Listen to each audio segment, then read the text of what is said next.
What's poppin' people, with your boy Zero, aka Black Natsuki Subaru. And yes, it has been damn near almost a whole month since we've done any type of ReZero readings on the channel, but we're back. Don't worry, we are back. The consistency is going to not be too consistent, only because I don't want to make any promises that I can't keep. There's been a lot of stuff going on with the production of the anime, and like I do want to cover more stuff like regarding ReZero on the channel. So when I say don't expect consistency, I don't mean don't think that I'm not going to be posting about ReZero. It's more so that I'm going to be doing a bit of reactions when it comes to the overall state of the community, what we're doing, like what type of shit's going on, and also just doing the readings. So there's gonna be like quite a lot that you guys are gonna be getting. That's why I said I've been working on some stuff in the background just to kind of gauge and see how different approaches would work for y'all.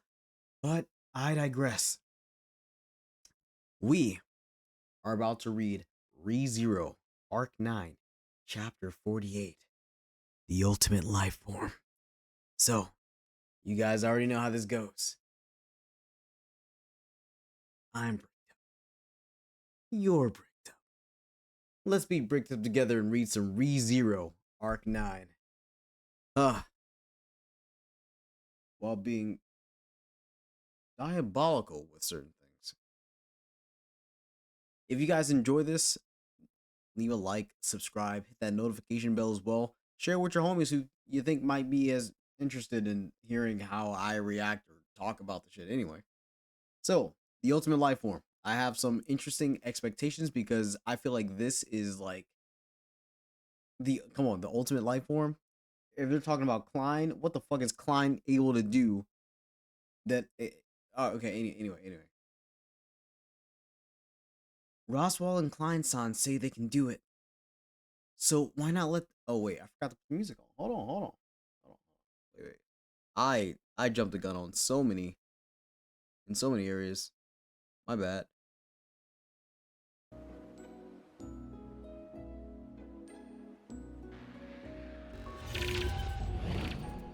There we go. Anyway.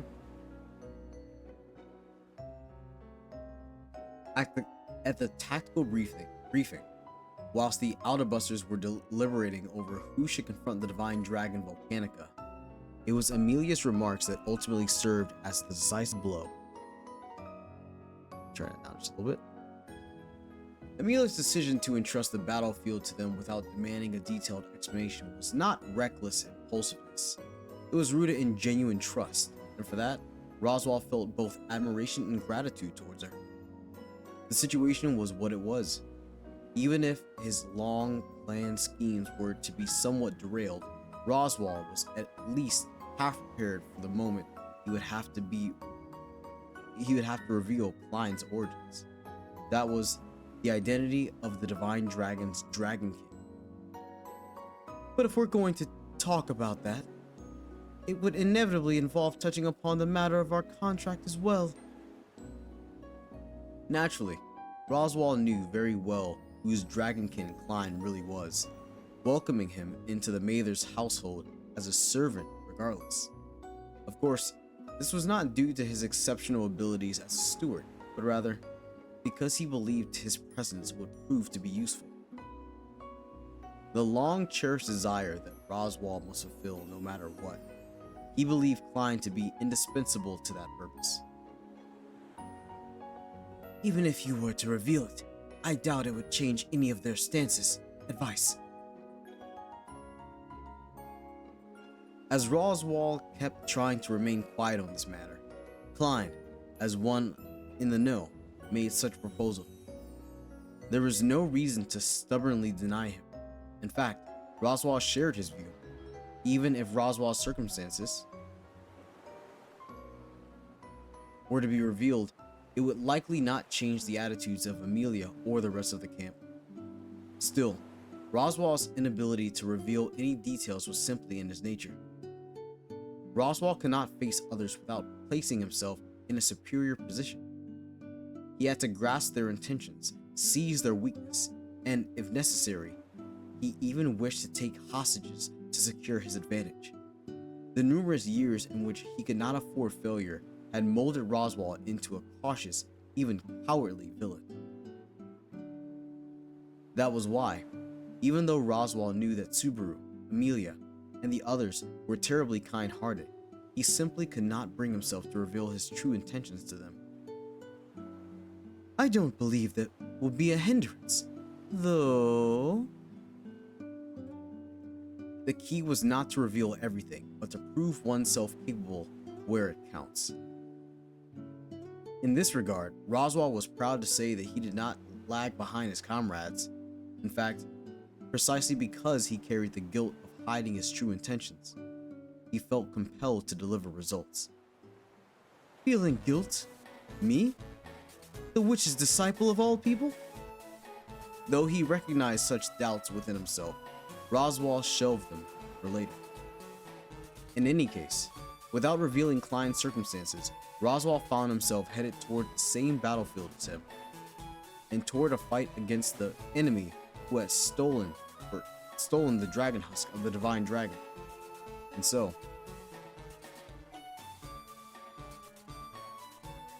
let's take this opportunity to put it to the test.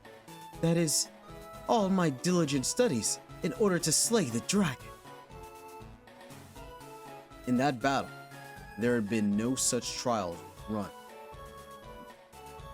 Removing his monocle, Klein arrayed himself in surging bolts of violet light. From his cranium protruded two black horns, and casting off the long worn mask of the versatile steward, he became naught but a lone dragon king. As soon as he took a single step forward, flashes of lightning were birthed at the soles of his feet, and the initial velocity of his explosive leap emitted a canopy that tore through the air. Rupturing the atmosphere, each step upon the ground quaked the world as if it were cannon fire. Propelled by fulminations of violet light, Klein charged directly towards the majestic figure hovering in the ether. The divine dragon Volcanica spread its valiant dragon wings whilst carrying the sun upon its back, thrusting forth its gaping jaw.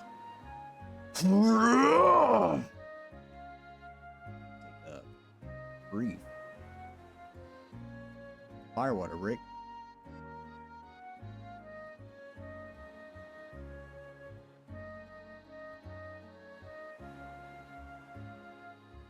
In that instant, a ray of white heat coalesced from the unleashed breath, seizing Klein head on. The dragon's breath was a torrent of pure mana, raw power that had not been bestowed with directionality through magic.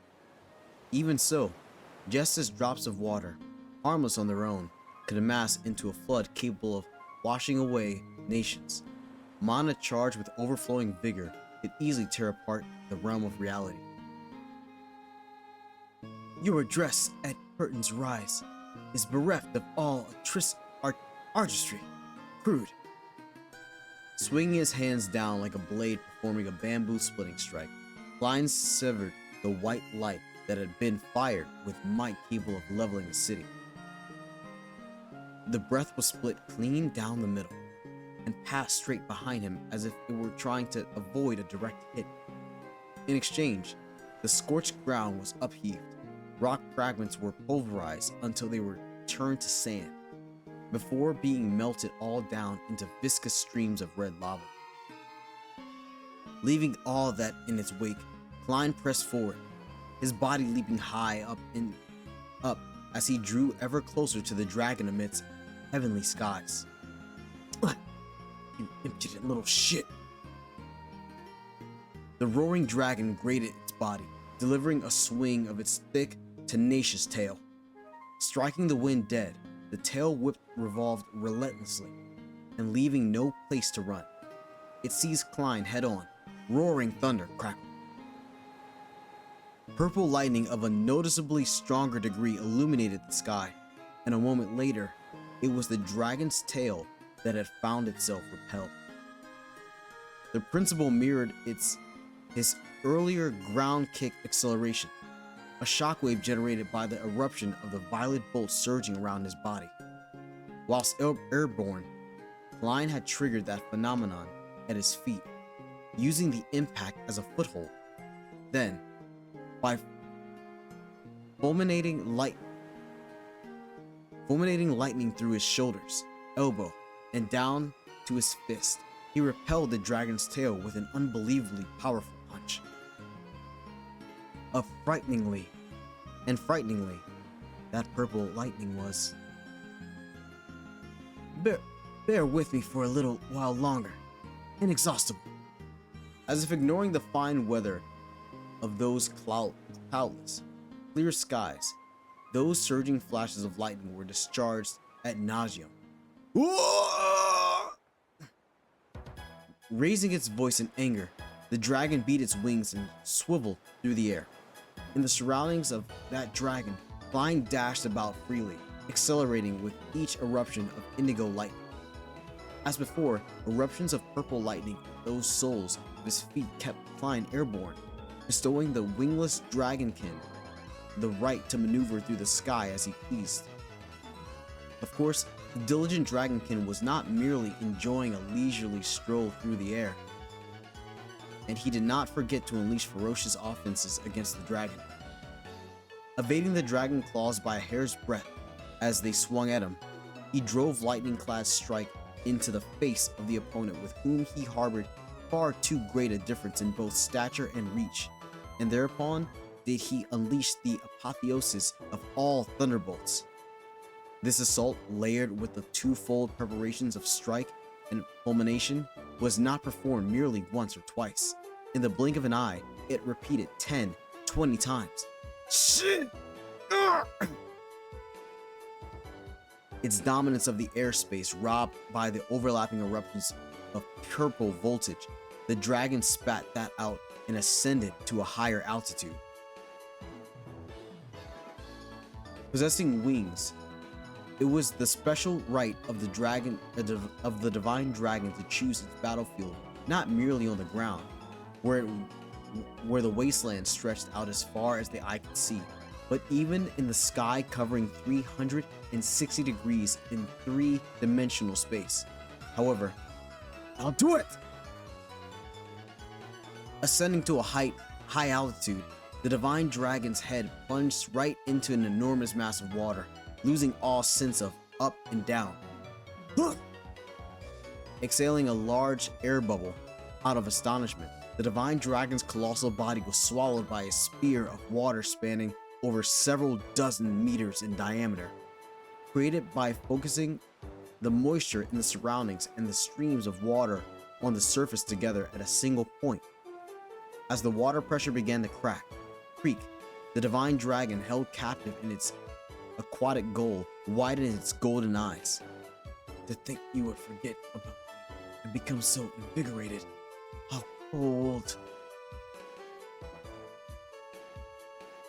How cold. Beneath the dragon, Roswell, who had imprisoned the dragon in the water sphere, flashed a smile. Licked by the tongues of the heat wave from the breath that Klein had initially served, the surface of the ground had been transformed into glass of black luster, and standing atop it, Roswell pointed to the sphere of water in the heavenly skies and folded it in on itself. Duet signified as instrumental duo, and so this magic did not end at merely entrapping the opponent in the sphere of water. Immediately after, the water sphere in which the dragon had been sealed began to froth with a scintillating heat, reaching a boiling point. Thereupon violet voltage flashed a degree yet stronger. I shall now get a bit flashy. Roaring thunder!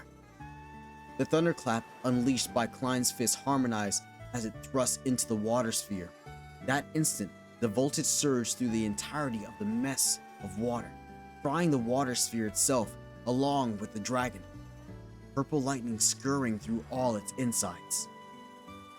In the following moment, the heat and pressure both reached their limits. The water sphere burst asunder, in a thunderous overture. The purple lightning, with nowhere else to go, cracked through the battlefield. The tempest of steam, capable of rivaling an eruption of flames, blew rapidly outward as a devastating blast. The water that had lasted through the incandescent heat poured down onto the land incessantly, as if rain from clear skies. The vehement detonation that was induced harbored the power to wipe out a small village entirely, leaving nary a trace behind. While it may have been assisted by Dragonkin, it was a level of destructive force impermissible for a lone magician to exhibit. And receiving the full brunt of it without restraint, even the dragon would surely. Ah, shit. Hold my head now.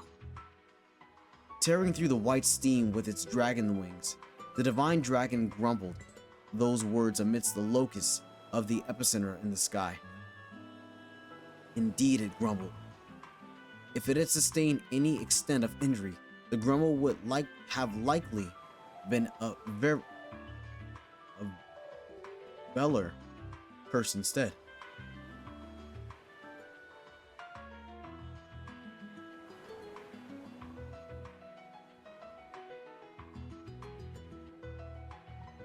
Again, if you guys are enjoying this so far, leave a like, subscribe, hit that noti bell, share with your homies.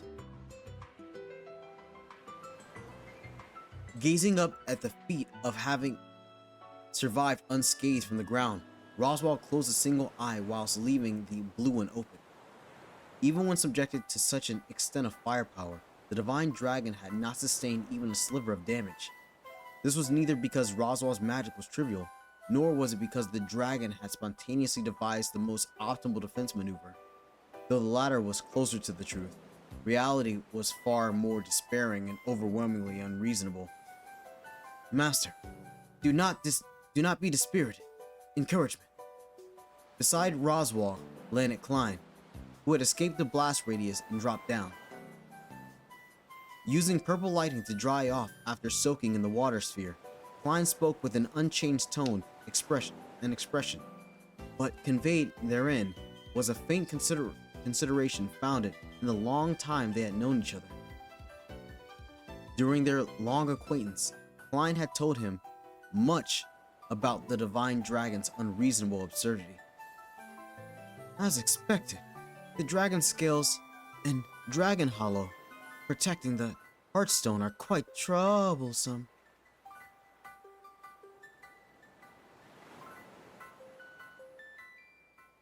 At Klein's failed attempt and an encouraging response, Roswaal vocalized proof that he had not lost his fighting spirit. The dragon scales and dragon hollow, those were the greatest reasons why the divine dragon Volcanica had come to be known as the most powerful existence in the world. The unreasonable absurdities that would need to be surmounted, no matter the cost. The cloud dragon Mizoria and the blight dragon Valgren. If one questioned where the difference between those two dragons and the divine dragon Volcanica lay, the answer would be in the dragon scales and the dragon hollow. Mizoria, still young, was yet underdeveloped as a dragon, and Valgren, having lost the equilibrium of its mind following the death of its birth dragonkin, had thus forfeited its future. Each of them had proved lacking in the cultivation of their dragon hooks, failing to forge the same two types of armor possessed by the divine dragon. That was dragon scales impervious to any physical attacks, and a dragon hollow that wards off all magical attacks. Without conquering those two armors, the heartstone of the dragon will remain unreachable. Reaffirmation. Inducing a sense of despair, Klein's words presented the greatest obstacle in conquering the divine dragon. The overwhelming physical defense of the dragon scales and the absurd magic defense of the dragon hollow, unless they stripped it of those two powerful safeguards, none of their attacks would be able to reach its weak point, the heartstone. Hey yo, this shit's been gas. It's been gas. It's been gas. Do you guys agree that it's been gas? I'm gonna pour up like a little bit of the fire water. Look, basically, I just need to rename like the readings. So like, hey, let's read ReZero while tipsy. It's peak. It only gets better. I'm so glad that I had like some stuff to kind of fall back on to like read, because I did not want to be caught up. I'm not gonna lie, being caught up is not fun, because then like when I'm caught up, it's like, oh, shit. I'm there. I'm here. Anyway.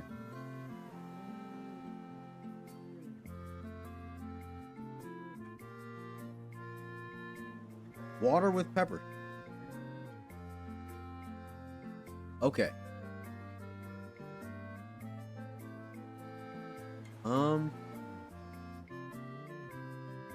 It was not a matter of which. Both were required. Unless they stripped it of both armors, neither would they be able to surpass the astounding regeneration of the dragon's mana body, nor would they be able to render it incompatible with combat. Ergo, in order to defeat the divine dragon, experts in both hand-to-hand and magical combat were necessary. But then again, even if the dragon hollow is still intact, it's impressive how even that much firepower resulted in no damage, right? It is not known as the most powerful dragon in the world just for show. Was that not a bit of a proud sigh just now? However, things may have ended up now. This opponent was originally yourself. If there are any weaknesses that only you are aware of, it's fine for you to secretly tell me, you know? There is. The Dragon Sword. Immediate response. Rather to the point. The Dragon Sword, having been immediately given in response, was an enchanted sword that made it possible to cut things that could not be cut. With the ability of the Dragon Sword, it would have certainly been possible to disregard the Dragon Scale and Dragon Hollow and launch an attack straight for the Hearthstone. If the wielder felt so inclined, then even just hitting the Divine Dragon with the Dragon Sword might have dealt a notable amount of damage. Yeah, Reinhardt. Of course, it was fruitless to discuss a weapon they had not have at hand, and it would not change the situation for the better. As a point of reference for the Dragon Scales, I will target the reverse scale on its neck, Old Wound. As for the Dragon Hollow, I suppose it will depend on your strenuous efforts, Master. Expectation.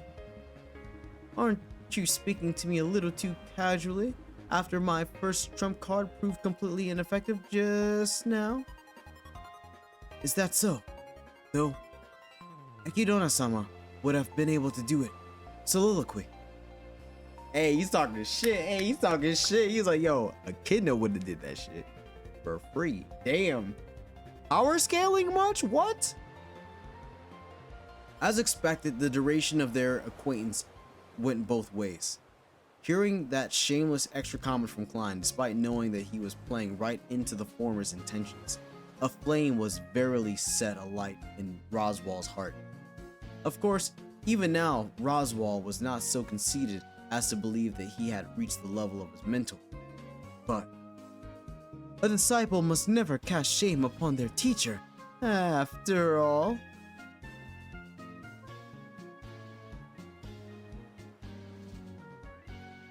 The karma of past lives that he had needed he needed to fulfill, no matter what, and the deepest, most cherished wish he desired to fulfill. These breathe life into Roswell's scarred soul, granting strength to his eyes as they grapple with the challenge presenting before him. The history of Mage was a helix of trial and error, and the same was true for the span of Roswell's lives. Once one problem was solved, the subsequent problem would immediately stand in the way, and he would continue to struggle onward in order to find a solution. But it was by solving all of those problems that he had arrived where he was today. Just as he had done ever since he had lost his mentor, all by his lonesome. To begin with, there exists nobody who stands a greater chance than I. He would intentionally proclaim it himself. Without a doubt, Roswaal was the strongest magician of the present era. There existed none who had a greater potential of overcoming the dragon hollow of the divine dragon Volcanica than Roswaal. No, even that infinitesimal possibility was something he had cultivated over these 400 years. In the field of magic, if there was a wall that needed to be surmounted no matter what, Roswaal, without fail, would find a way to surmount it. Anything less was an impossibility. That was the vow Roswaal L. Mathers had taken. The path of thorns he had resolved to walk all by his lonesome. That was why. With the entirety of my being, I shall vanquish this plight. Alongside his declaration of resolve, in order to break through to the untrodden domain of surmounting a dragon hollow, Roswaal once again began formulating techniques in the sky of a complexity that would scorch any ordinary mind to naught. The position of Dragonkin was one which Klein actually found to be quite troublesome. In the first place, Dragonkin were ultimately the forms taken by the next generation of dragons, and strictly speak, were not identical existences to their dragon progenitors. However, they inherited many of the memories, experiences, and emotions of their dragons, harboring an amalgam within their minds that made it difficult to classify them as separate beings entirely. Klein was no exception to that, and the influence from those days of Volcanica was markedly reflected in his current self's way of being. To give an example, this could be seen in his strong envoy towards unrealized potential.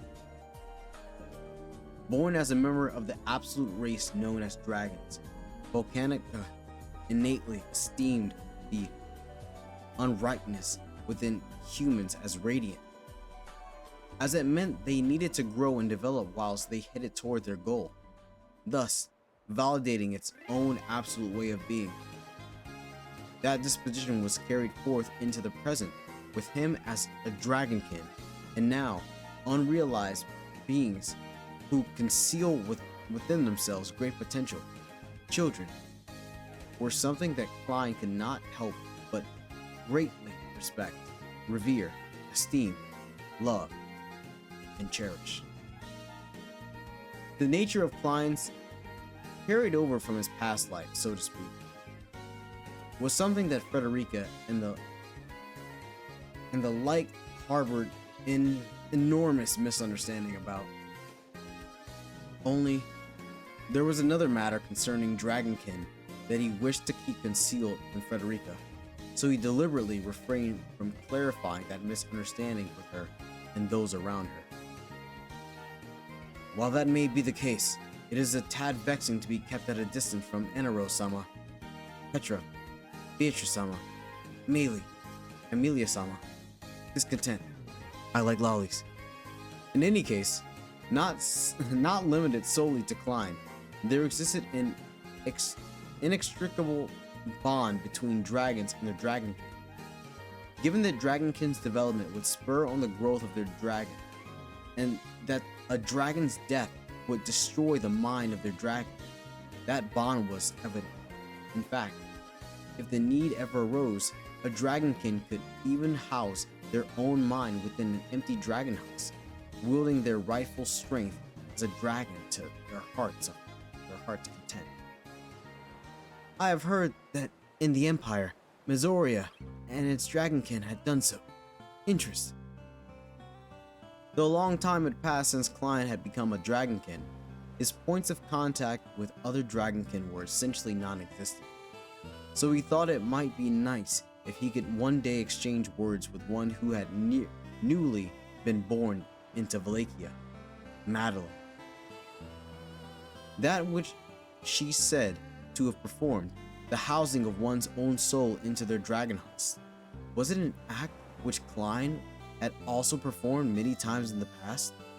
Returning to the divine dragon, Volcanica, in order to abide by the covenant with the kingdom of Lagunica. Albeit at present, governance of the dragon husk has been seized through some unknown means.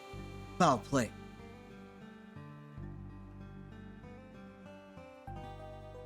In essence, all that was required for a dragonkin to house their soul within their dragon was the act of touching the dragon husk. But for Klein, his soul's first homecoming in approximately 40 years had ended in failure, his dragon husk remaining in the palm of the usurper. It is not as though I was not without concerns, but regrettable. However mighty in existence the race known as dragons was, the means to commander an empty vessel did not amount to zero. In particular, an evil spirit whom Klein knew harbored the power to possess the bodies of others, and he had also discussed the possibility of such a power being capable of seizing a dragon husk in private with his allies. Justice, or Juice. Juice. Juice. Beetlejuice. It had been an awfully long time since he had seen the evil spirit who Hey, yo! Hey, yo! Klein knew Juice? Bro, Beetlejuice might just be one of the most important characters in the entire fucking, verse. What? No.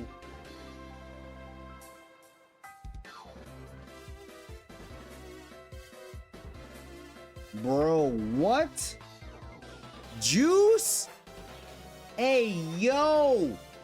What? Chat! Chat! What?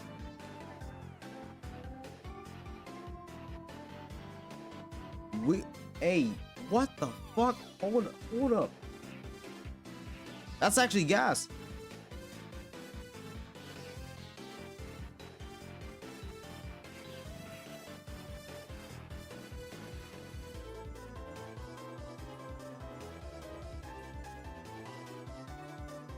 Crazy word.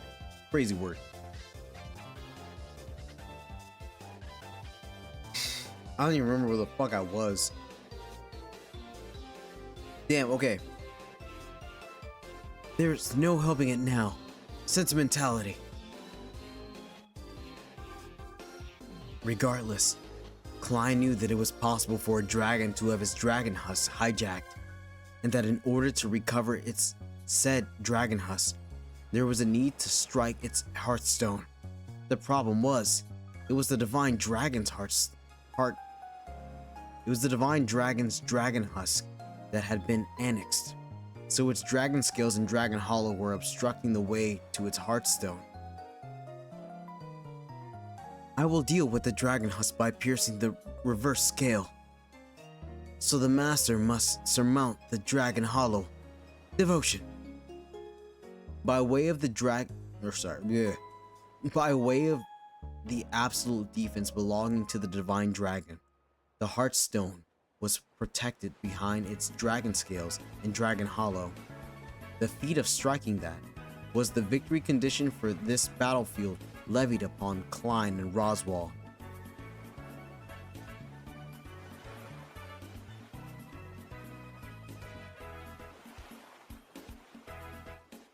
Fortunately, there stood a prospect for breaking through those dragon scales.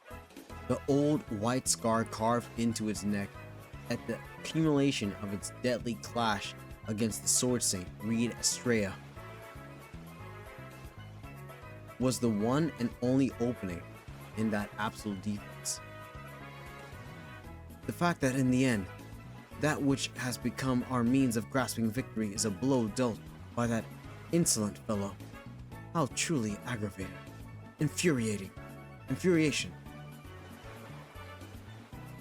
That dragon, man, eating freak. Oh, that dragon meat eating freak was always going, "Give me your damn tail," or "Let me eat your damn guts," and so forth, before ultimately staking his attempt to carve out its heart. Just what in the world had he thought of his traveling companion on their journey? At the end of it all, they had clashed in an attempt to sever the other from the thread of life, irrespective of the circumstances of the wound's origin. There already existed a breach in the dragon scales. Ergo, the path that would lead them to triumph depended on whether or not Roswaal could surmount the palisade that was the Dragon Hollow. It is my duty to buy time for that purpose, concentration. For 400 years, Roswaal had devoted himself to diligent studies, and now he would be put to the test, standing witness to that ordeal extreme to the utmost. Klein once again reproached his troublesome position of dragonkin. After all, Klein could not help but find the dazzling blaze that was Roswaal's life, having commenced as but a seedling of unripeness, as something that ought to be esteemed, beloved, and cherished. Run! Harrowing the heavens, affrighting the lands, and imperiling the world, the roar of the divine dragon thundered far and wide. The mighty voice incited quakes all throughout heaven and earth, rendering the skies as its resonance took shape as a torrent that deluged Klein in its entirety. The bellow ravaged aught in its path, and swallowed by it, Klein's body was also sundered, rupturing. Before that could transpire, a voluminous cloud of mist emerged, and plunging right into it while clad in violacious terravolts, the roar of the heavens quite literally dispersed into the mist. Fine particles of water created passageways for the sound, immensely dampening the ruinous shockwave. "El Trio!" Above Klein's head as he bolted through the mist, honing in on the dragon were tricolored radiances. Red, blue, green. The triadic varieties of light achieved a brilliant harmony, and in that instant, the swelling of illumination scorched the sky. Wind and flame erupted on a scale of nigh 100 meters, and the glacial inferno berserking through the storm enveloped the dragon. Hues and spectacle befitting the world's end, painting the clear skies of the battlefield with the splitting image of hell.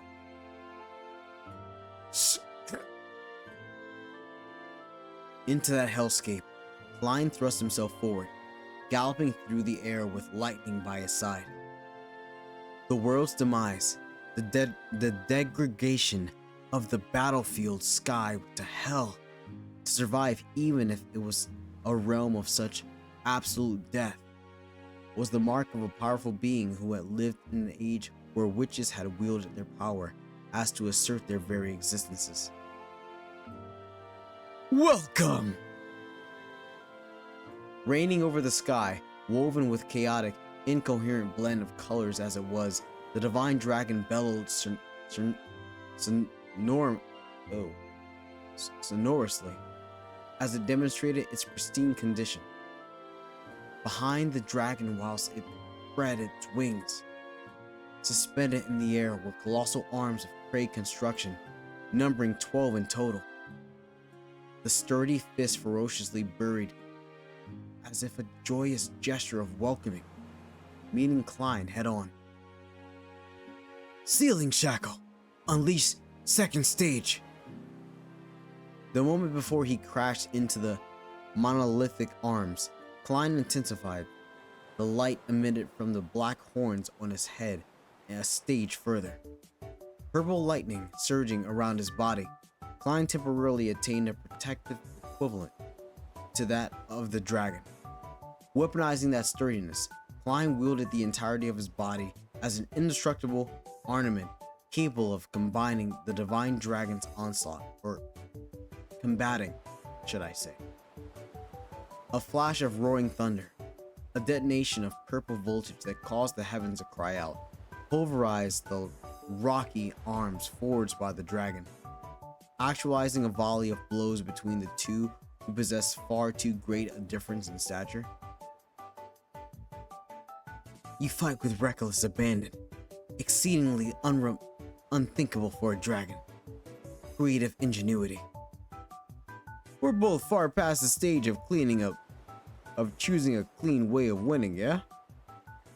The recent trend of all my adversaries is that they're all damn strong. Strong guys who don't hesitate to come at me with unfair methods, you know? As he shattered 1, 2, 3 colossal arms, Klein nodded in affirmation to that response.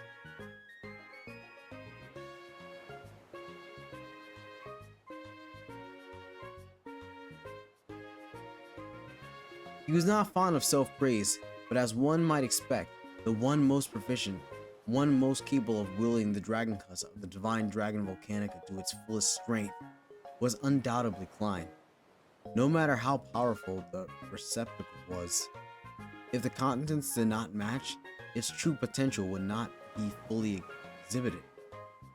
To make up for that which was lacking, the usurper did not draw forth the true value of the dragon house, but rather explored many varieties of delicate tricks and techniques that the actual dragon would have never attempted. And the scope of those delicate tricks, arriving at a domain bereft of all charm, being to drive Klein into a corner. Unleashing a tempest of a 12 monolith arm, its dragon claws and its tail, the divine dragon began to thunderously churn a maelstrom of light within the depths of its throat. Needed in synchrony.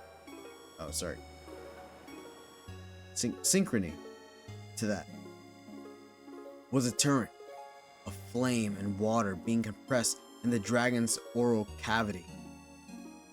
Contrary to what common sense might dictate, the flame of water did not simply cancel each other out, encasing a terrifying amount of heat and volume of water, with no space left for it to go, seeking an outlet to direct its power erupting outward. That instant, Klein induced a shockwave of purple lightning to its force, launching himself backwards to extend himself from the divine dragon's line of fire. Or I would say extract.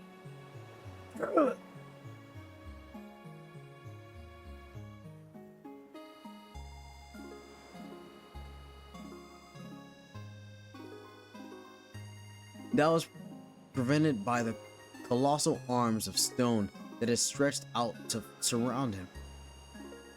As the bouldering palms moved to collapse him, even as he attempted to blow them away, a boisterous dance of thundering bombardments. Get blasted away! Following that, alongside the ear-piercing bellow, detonations began to erupt all across the battlefield as if it were being hailed with strikes. A wave of heat to scorch away all that had been birthed, a wave of shock to rend away what was the very world.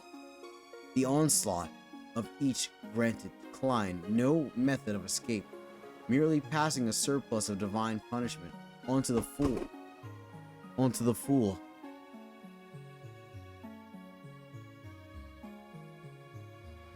I forgot where I am. Oh, good. Oh, good. Tomate. Tomate, tomate, tomate.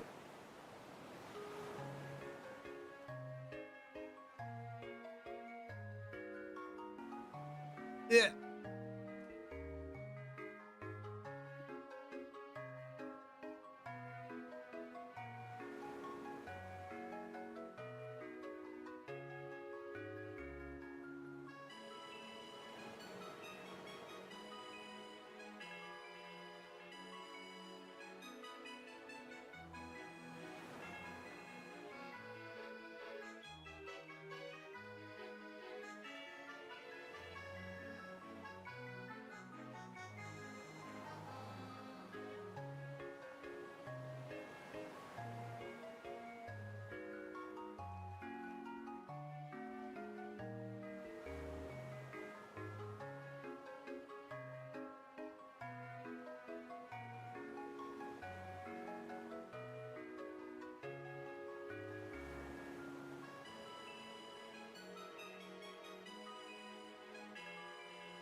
Oh, it's still recording. My bad. I thought I paused it. I didn't pause it. You know what? I'm lazy. I'm just gonna keep that shit in. God damn it. Okay. So, gonna start from the top. That was prevented by the colossal arms of the stone that had stretched out to surround him. As the bouldering palms moved to clasp him, even as he attempted to blow them away through a boisterous dance of thundering bombardments. Get blasted away! Following that, alongside the ear-piercing bellow, detonations began to erupt all across the battlefield as if it was being hailed with strikes. A wave of heat to scorch away all that had been burnt. A wave of shock to render away what was the very world. The onslaught of each granted Klein no method of escape, merely passing a surplus of divine punishment onto the fool who had dared to challenge the dragon. Clenching down on his molars firmly, Klein rescinded the bulwark of purple lightning that had clad his entire body. Instead, He promptly discharged voltage through his black horns, generating the maximum output of purple lightning as a volume that rivaled the Dragon Hollow. Even still, supposing the attack were to have been taken directly, not even Klein would have been able to escape a fatal wound. Indeed, if he had taken the attack directly. Al Quartet! Vocalizing such, the one present to Klein's rear, past the scorched, colossal arms of stone that had crumbled beyond recognition, was Roswaal, performing an incantation of great magic.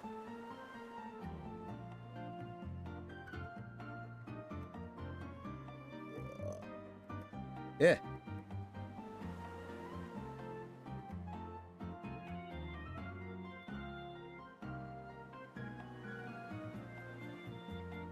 Having taken flight into the sky by means of aviation magic, Roswaal had joined the fray of aerial combat between Klein and the Divine Dragon, invoking 4 attributes simultaneously against the tremendous detonations. A feat that canceled them out entirely. Oi, oi, you gotta be kidding me. Faced with that reality, it was no wonder that even the Divine Dragon spilled a voice of astonishment. The attack from the usurper just now harbored a destructive power mighty enough to wipe an entire city off the map, leaving no trace behind. Damn. For that to have been offset by the measure of man, having fully protected Klein on top of that, was a level of precision light years beyond anything that could have been considered ordinary.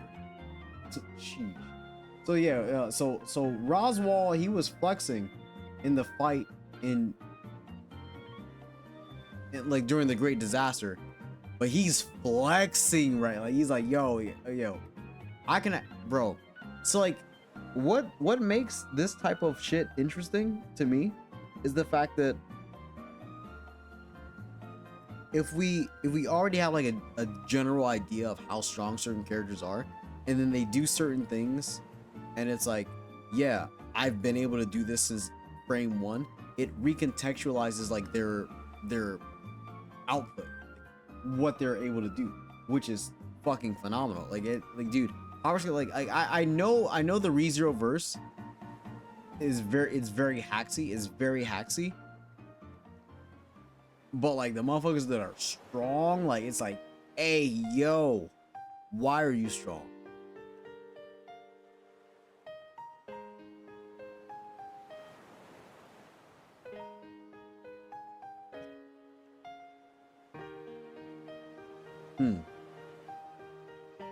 If there had been even just a single slight miscalculation,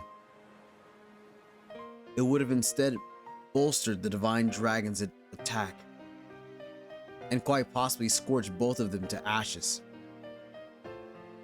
It truly was a feat befitting divinity, threading the eye of a needle from a kilometer away.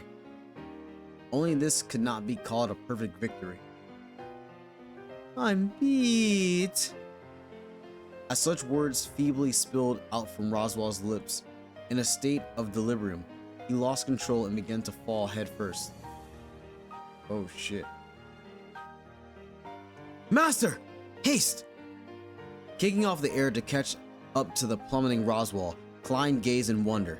The mere aftershock of the offset detonation had torn Roswaal's body to shreds, and his right arm in particular had sustained tremendous damage. Hideously charred to a red and black chunk of flesh, it was too painful to even look at. Oof. Oh, Roswaal's putting out all the stops right now. Damn it. Albeit Roswaal had mastered all manners of magic, the one and only thing he could not employ was healing magic. As for whether he could continue to fight whilst bearing such a wound would be far too... Don't take this the wrong way, but Origin's waiting on me. Klein remembering the severely wounded Roswaal in his arms.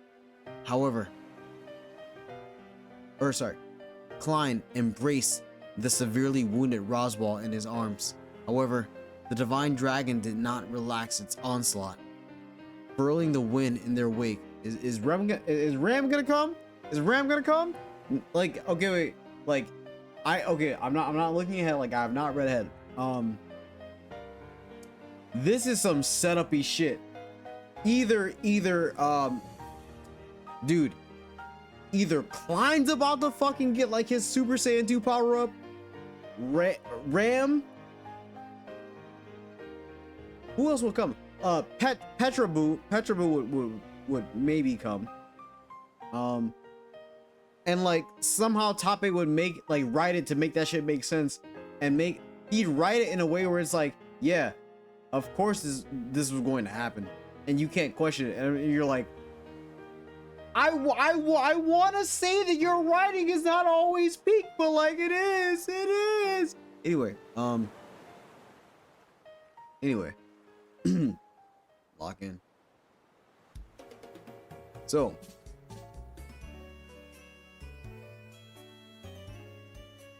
converting the impact of the discharge into rational force or rotational force, the divine dragon's tail struck down in a direct hit.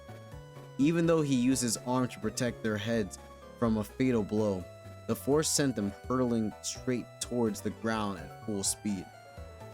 Falling to the ground as they were, the inertia would be vigorous enough to dig their own graves for them. But, and just to make sure of things, as Klein and Roswaal plummeted, the divine dragon spoke those words and inhaled a deep breath. Amidst the combat, where offense and defense alternated rapidly, any action that required charging time could prove fatal. Ergo, the full force of the divine dragon, or of the dragon's breath, a move kept sealed away save for the opening hand, was now unleashed. Against the destruction inescapable by even the lightning dash, naught could be done by Klein. Al Quintet! With all of the strength having faded from his body, having entrusted Klein with all of the offense and defensive combat, Roswaal invoked the greatest firepower that he had ever charged up. The activation of the perfected technique manifested an enormous magic circle,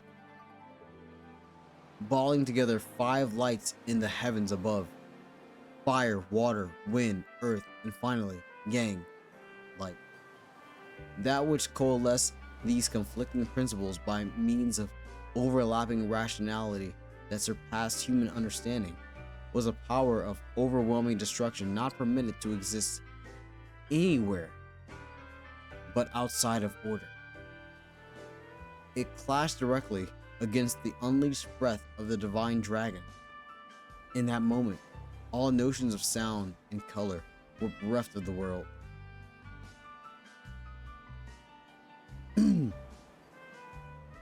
The two unbridled powers contested, vividly tearing asunder the very boundary between heaven and earth. Infernos raged ferociously.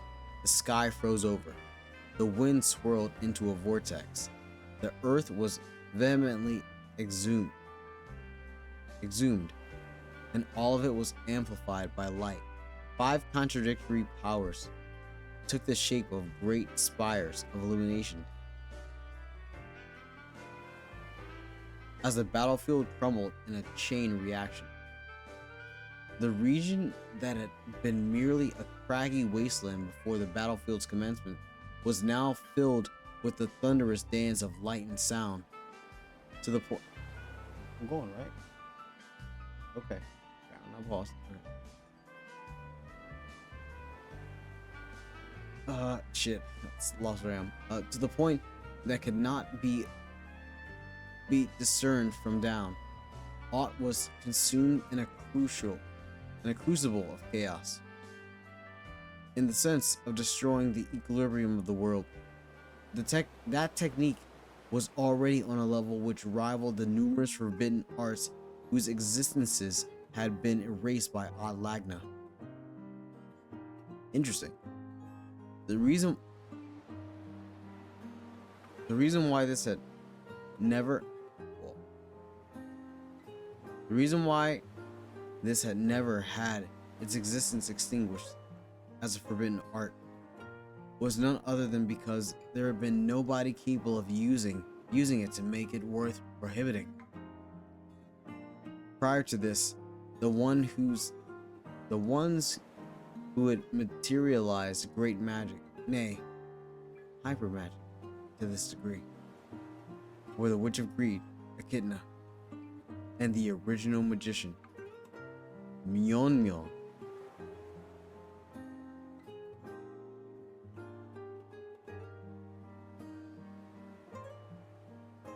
Is that her husband? Whoa, whoa, whoa, whoa, whoa, wait. Who the fuck is Myeon Myeon? The hyper magic bordering on taboo was fired not as an arrow of destruction, but as one of negation.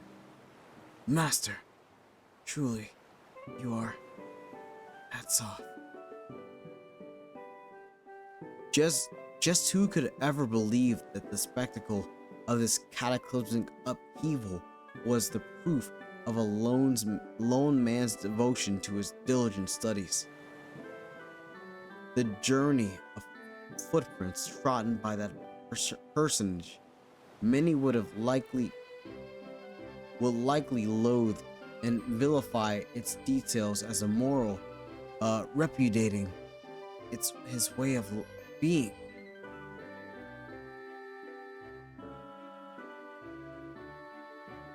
But Klein would not repudiate him, nor would he scorn him. He may have deserved scorn, but the impact that would stir in the heart upon witnessing something that surpassed all measure was no different for humans nor dragons. Only, Klein had been overcome with emotion. To think that a human could build something up to this extent? Klein dearly loved the potential of humans. Born as weak, fragile, and imperfect beings, the question of what they might pursue, what they might desire, fascinated him to no end. From that perspective, Roswell had nearly achieved the maximum score. As far as Klein was aware, there existed nobody else who had continued to pathologically cling to such a distant possibility, ever struggling towards it, to the extent that Roswell had. If one did not harbor any talent, they would have given up far sooner. If he had been a chosen existence like the Sword Saint, he would have reached this point without suffering to this extent. Having been neither of those, the only quality Roswell possessed was a tenacity beyond all normality. For that reason, Klein had revered his way of being, affirmed his path, and lent him his strength. That prayer yet remains shining brightly within me. Vow. Speaking of his vow in such a manner, Klein gently laid Roswell onto the ground. Oh shit.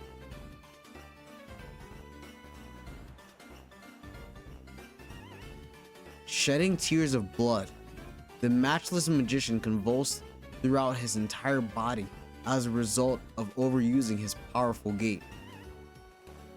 The reward for his meritocracy's deed was an all too dreary bed of sand, but he would just have to bear with it for the time being. After all, having basked in the magician's apotheosis, the divine dragon was ever unscathed, thriving upon the heavenly skies.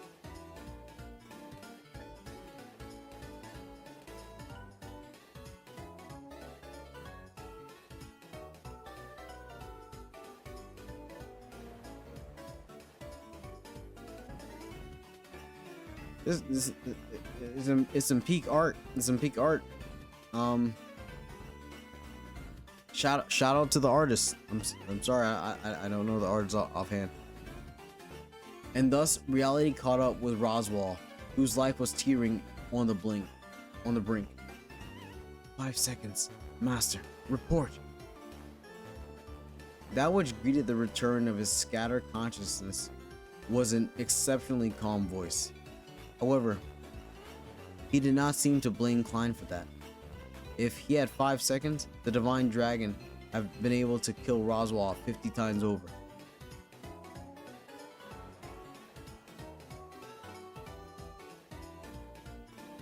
There was word of them having a no-killing rule,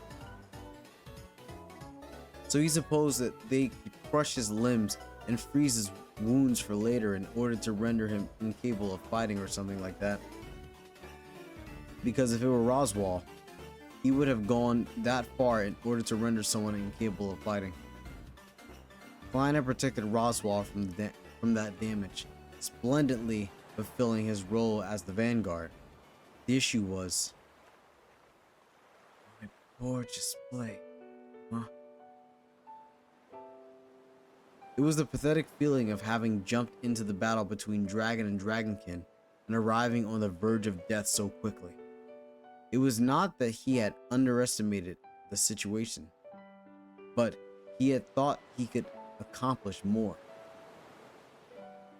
Thanks to Petra's struggle to assume custody of the Witch Factor herself, Roswaal's preparations was spread across the battlefield which the Divine Dragon was drawn into, and he had performed it in what was probably the greatest magical battle of his lifetime.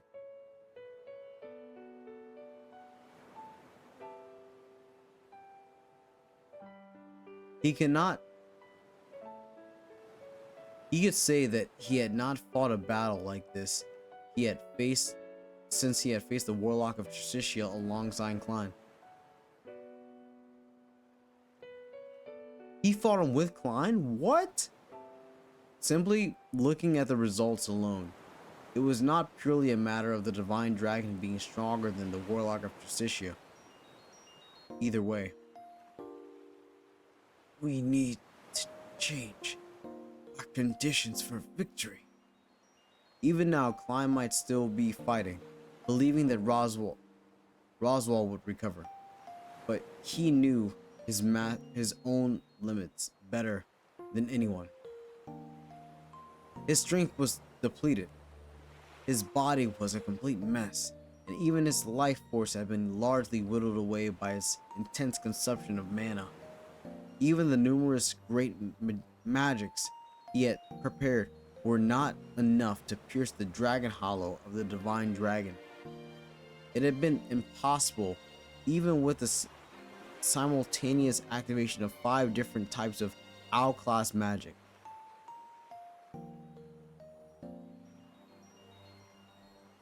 If any possibility existed, it was in the simultaneous activation of owl-class magic of all 6 attributes, but given that such magic had never been successful, even under perfect conditions, there was no way that it would be successful under the current circumstances. A sensation like this, like his brain was boiling. Sorry, let me reread that. My bad. A sensation like his brain was boiling, and pain as if the blood in his body was flowing backwards were indications that the greatest gate of his family, selected for across Roswaal's 400 years, was on the verge of breaking.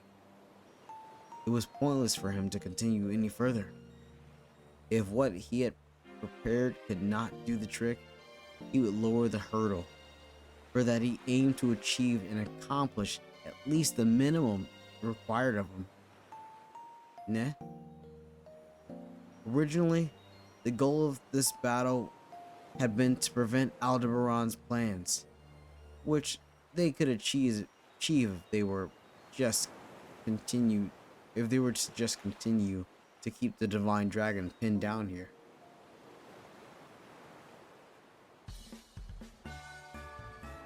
Thus He would be clever and adaptable while devoting himself to supporting Klein as he continued to resist here. However, Roswell, you shouldn't push yourself too hard, but it's a really important role, so good luck. I don't know who's speaking. Roswell-sama, I apologize for the inconvenience until now. Finally, we can repay your kindness to us. Together, we can help that person. Super. Okay. The first one?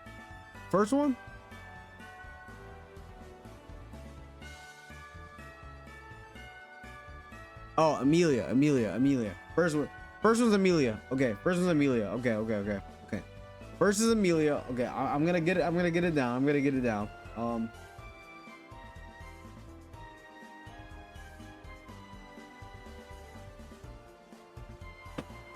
Okay, first is Amelia. Roswell-sama, I apologize for the inconvenience until now. Finally, we can repay your kindness to us. Together, we can help that person. That's Frederica. It's what the master said he would do. So please don't change your mind. I hate the master. Oh, the Petra. Free. It's Petra. But I really believe he wouldn't lose to anyone else. That's Petra.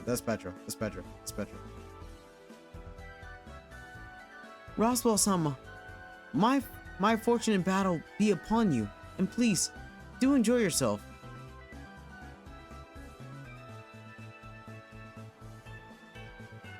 Who else would call him Sama? Not Garfield. Not a Garf.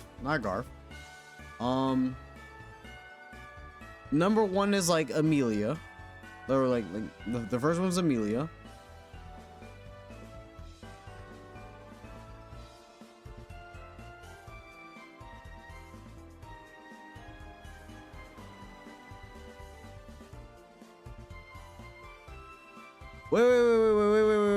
Wait. That second one might be Rem. That second one might be Rem.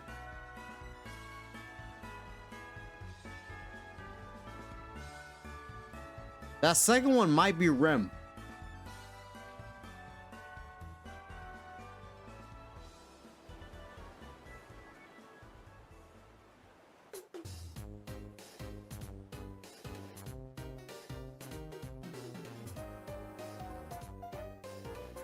Third is Petra.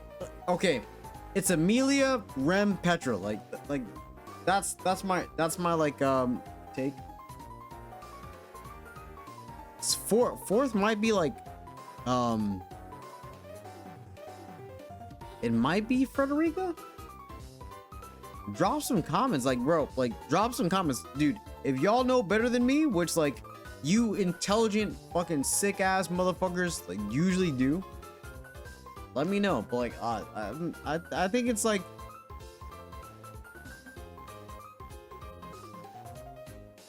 damn, it's so hard. Okay.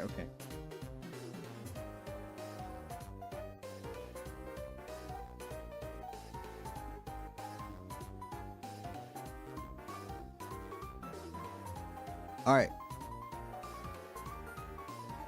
Let's keep it like schmovin'. I'm just so curious like who they are. Oh my god. Okay, Roswell-sama, may fortune in battle be upon you, and please do enjoy yourself. That sounds like a Frederica like quote. That sounds like a Frederica quote. We're about to get some Roswell fucking heat. Hold on. Oh yeah? Being clever and adaptable while devoting himself to supporting Klein. That was what he ought to have done. But the next thing he knew, Roswell was standing on unsteady feet.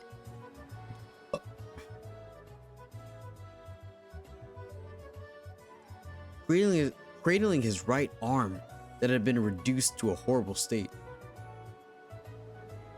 It was strange. He had intended to fight sneakily.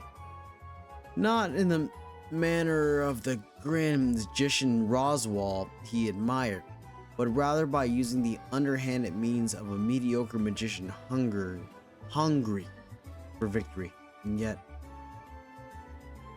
why? For what reason had he risen to his feet? Surely he did not mean to say that he had not given up, even though that which he had prepared had been ineffective, right? Even though he had never once achieved results beyond his ability. What? You stood back up? I had intended to take on that role, however. Roswell was so surprised by his own actions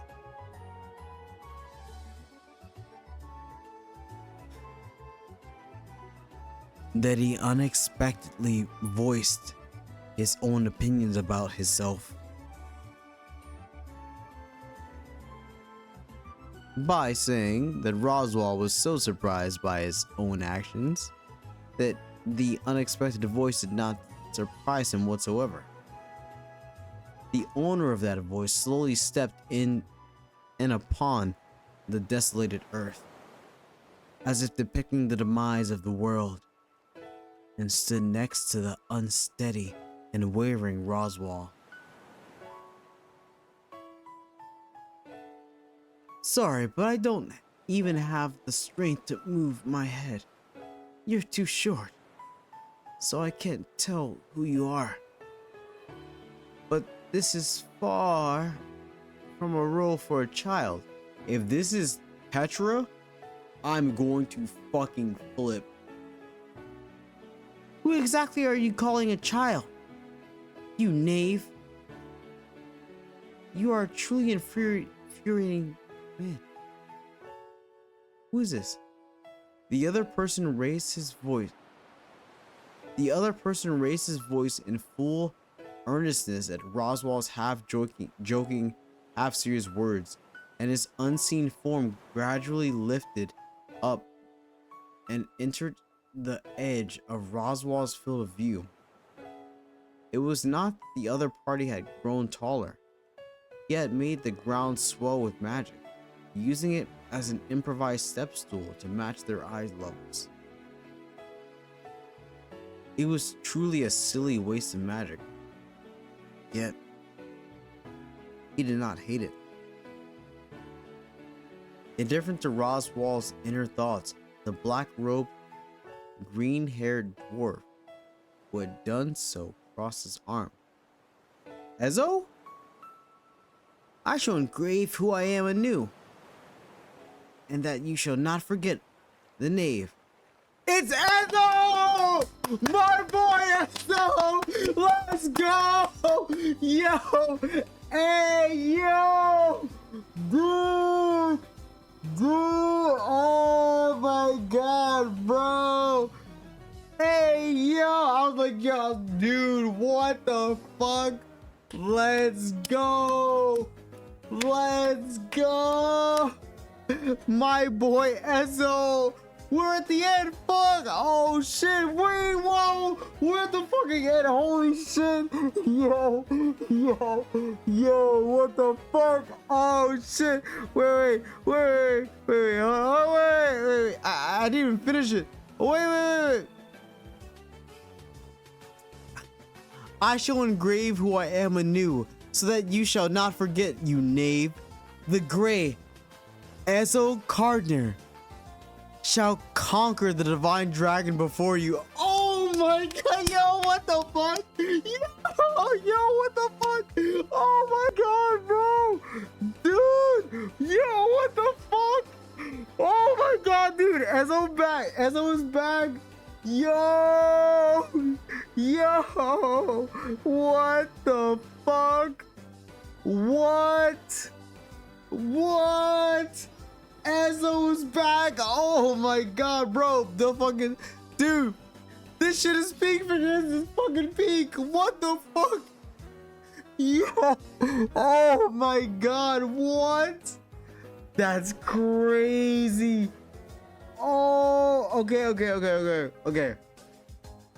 I see why y'all say I gotta keep reading. Oh my god, no.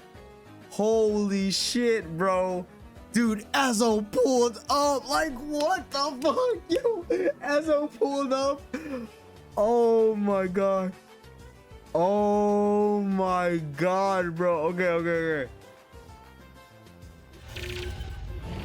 I'm gonna post this shit like raw live. Like, god damn it. Oh my dude, we're eating.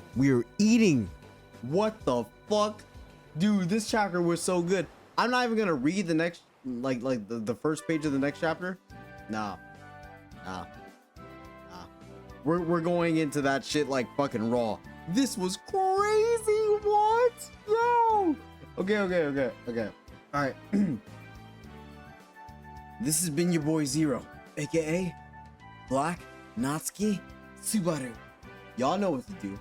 Leave a like, subscribe, hit that notification bell as well so you can stay updated on when I make videos, content, go live, and all that good crazy shit. Don't worry, come back because we about to be making more ReZero content. Anyway, I'm gonna catch y'all on the next one. God damn, yo, Ezzo though. Hey, yo, okay.